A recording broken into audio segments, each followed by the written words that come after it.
welcome to day 8. I'm Chloe. And I'm Robert. And today, if we look at our block and we turn it around, we've got a wall, a brick wall. And today's story is called A New Home for God's People. After God saved his people from slavery, he led them on a long journey through the desert. How long, you ask? Well, I'm not exactly sure how many miles it was, but the journey took them 40 years. 40 years? That's older than you, for sure. It might even be older than your mummy and daddy. Go ahead, ask them. Now, if you think 40 years sounds like a long time in the desert, just think how God's people felt.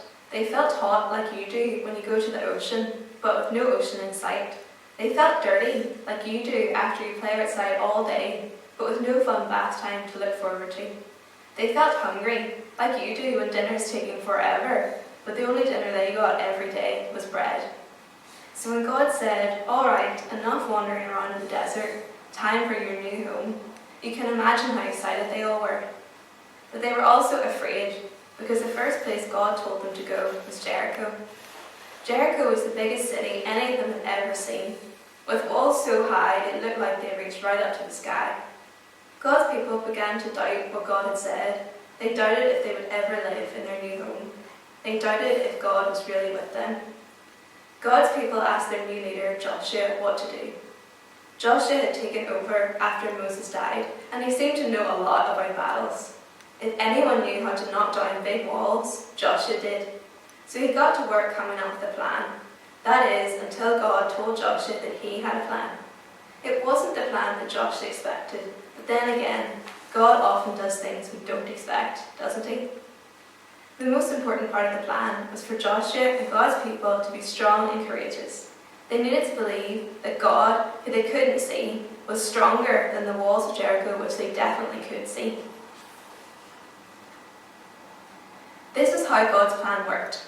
Early one morning, Joshua's army put on their armour and took out their swords. And together, they went marching around the city. Not 1 day, not 2 days, not even 3 days, but 7 days. On the seventh day, God told his people to march around the city 7 times.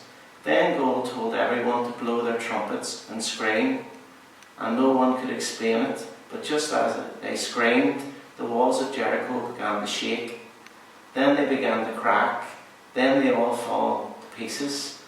The strong walls of Jericho weren't strong anymore. They weren't even walls anymore. That was just one of the battles that God won for his people. You see, God was with Joshua and his people, even when it was hard, even when people doubted if they would find their homes, even when Jericho was scary, God was with them. Years later, when Joshua was very, very old, just like Chloe, he reminded God's people of everything God had done. God has been strong for you, Joshua said. If you keep believing he's the strongest, he will keep protecting you. Well, the people said that they were believing in God, but it was just like before. They started to doubt whenever God was the strongest. They started to think that they would make their lives better themselves without God. They started to push God away. God couldn't remain. Sin drove him away.